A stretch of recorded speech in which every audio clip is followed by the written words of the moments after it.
Assalamualaikum warahmatullahi wabarakatuh. Perkenalkan, nama saya Nuri Puspita dengan NIM 210205133. Untuk membarokahkan waktunya, langsung saja saya mulai ceramah saya yang bertema niat karena Allah. Alhamdulillahilladzi hadana li hada wa ma kunna linahtadiya laula an hadana Allah. Laqad ja'at rusulu rabbina bil haqqi wa nudu an tilkumul jannatu uristumuha bima kuntum ta'malun. Asyhadu alla ilaha illallah wa asyhadu anna Muhammadar Rasulullah sallallahu alaihi wasallam wa ala alihi washabihi amma ba'd. Allah atau lillahi ta'ala yaitu yarjuna rahmatahu wa yakhafuna azabah, alias niat yang hanya berharap rahmat Allah, ridha Allah dan surga Allah, dan khawatir atau takut dari azab atau siksa neraka Allah. Mudah diucapkan namun dalam prakteknya perlu perjuangan dan konsistensi. Beribadah kepada Allah yang semata diniati karena Allah akan mendatangkan pahala dan pertolongan Allah.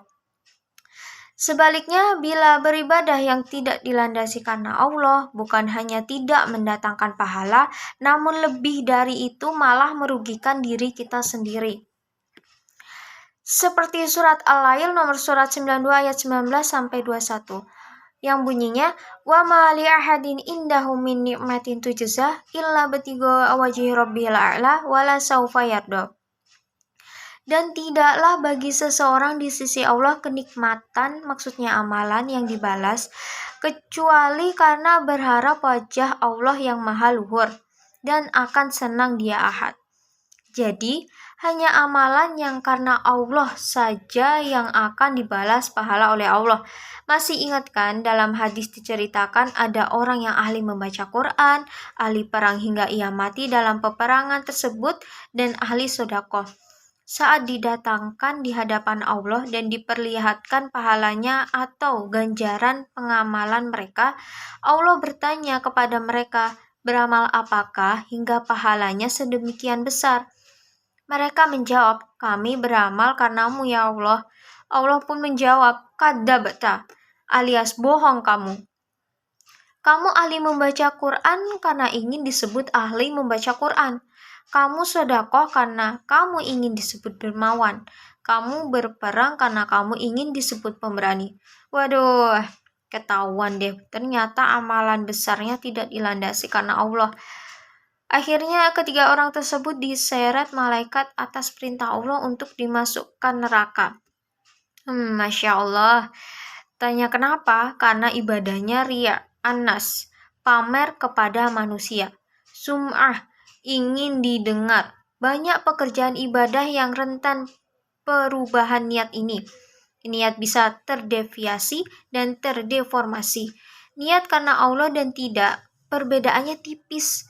Niat karena Allah hanya diketahui Allah dan dirinya. Malaikat saja tidak tahu kita karena Allah apa tidak. Kita hadir ke pengajian, sudahkah diniati niat karena Allah? Atau mencari ilmu dunia? Sudahkah kita niat karena Allah?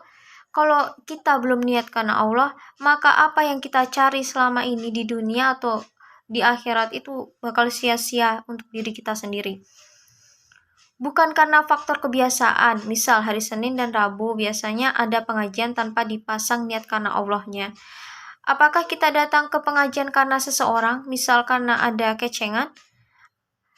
Kita perlu memantapkan dalam hati apapun ibadah, maupun itu ibadah sholat, zakat, puasa, ibadah haji kita, sedekah kita, amalan soleh kita, ataupun mencari ilmu dunia. Bukan karena ingin dilihat orang lain, bukan karena ingin didengar orang lain, bukan karena ingin dapat pujian manusia, bukan karena pamer amalan dan lain-lain, atau karena orang lain tidak mengerjakan amal soleh tersebut, kemudian kita juga tidak mengerjakan. Lah, pahala dan surga kan untuk kita sendiri. Pahala yo kanggo awakku dewe, kangge kiamba. Nah, cukup sekian ceramah dari saya. Banyak kurang lebihnya saya mohon maaf yang sebesar-besarnya. Wassalamualaikum warahmatullahi wabarakatuh.